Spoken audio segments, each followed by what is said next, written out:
Imagine walking into a murder scene, dialing 911, and telling police you just missed the killer. But surprise twist, that concerned witness ends up being the murderer. And his floral shirt? Oh yeah, it's soaked in blood. Plot twist or bad laundry day. Buckle up. This case took 10 years to crack, and it's weirder than a true crime Reddit thread at 3 a.m. He was the witness. Then they found blood on his shirt. The Cheyenne coin shop. Double murder. It all started on a sunny Monday, July 20th, 2015, in Cheyenne, Wyoming. It was the kickoff for Frontier Days, aka Cowboy Mardi Gras. While tourists were getting hyped for rodeos, someone 2 blocks away was pulling a deadly heist straight out of an old western. And the victims, 67-year-old Dwight Brockman, beloved owner of the coin shop, and 76-year-old George Doc Manley, a regular and longtime friend. Both shot, both left for dead, and no witnesses.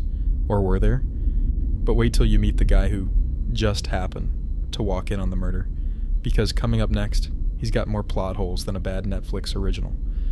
Enter Douglas Smith. He's the guy who called 911 and claimed he walked in right after the crime. His version? He saw a man in the store holding a .45 caliber pistol. Totally terrifying, if it were true. But this guy's timeline changed more than your ex's relationship status. I was in there for 15 seconds. Maybe 3 minutes. Maybe I astral projected. Who knows? Phone records didn't match. Suspect descriptions didn't match. Confidence level 97% sure. Then later, maybe the tattoos were makeup. Seriously, Doug, if his story already smells fishy, wait till we get to what he was wearing, and how it became the loudest, screaming evidence of all. In any other story, this shirt would just be a crime against fashion, but here, it was a crime scene. Fast forward to 2023, 8 years later, the Cheyenne PD reopened the cold case using next-gen forensic tech, and guess what they found on Smith's flashy floral shirt? DNA confirmed. It matched one of the victims. And that second unknown profile? Also suspicious. From 2015 to 2022, this case was colder than Wyoming in January. Cops chased hundreds of leads. Nada. But in 2023, a new police chief, shout out Mark Francisco, wasn't here for unsolved mysteries. The department dug deep. 911 call logs, traffic cams, surveillance footage, and Smith's inconsistent statements. And suddenly this cold case was piping hot. Still not convinced? Let's talk about the wild ride that led to Smith's arrest nearly a decade later, in a whole different state. By 2024, Doug was living it up in McLeod, California. Retired? Maybe. Relaxed? Definitely not for long. On June 25th, 2024, police swooped in and arrested him without incident. He was extradited back to Wyoming faster than you can say booked and charged. Held without bail. Charged with 2 counts of first-degree murder. Floral shirt, still in evidence. But it's not a true crime story without a drama-filled courtroom finale, and oh boy, this trial had it all. July 2025. Laramie County District Court. A jury, a murder suspect, and 10 years of suspicion packed into one courtroom.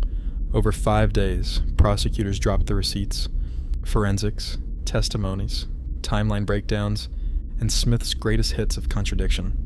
The jury took just 7 hours to reach a verdict. Guilty on both counts. No death penalty, but 2 life sentences. No parole. That shirt's not going anywhere. And while justice may be served, the emotional fallout hit harder than anyone expected. When Smith was arrested, Dwight Brockman's brother Paul said he just broke down crying. Relief, grief, years of bottled up hope crashing out all at once. And the Cheyenne PD, they went full law and order outro. Our detectives never gave up. Through dedication and new tools, we finally delivered justice. Okay, so what can we actually learn from this chaos-fueled, decade-long manhunt? Let's talk takeaways.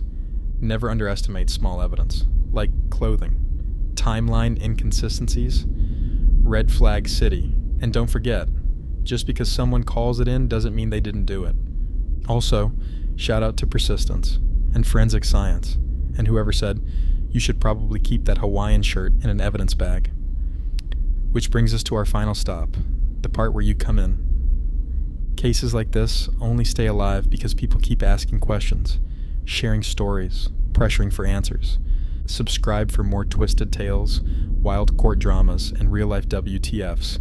Comment your favorite plot twist, or tell us, do you think Doug planned it from the start? And turn on notifications, because we've got more true crime drops, hotter than a bullet casing on concrete.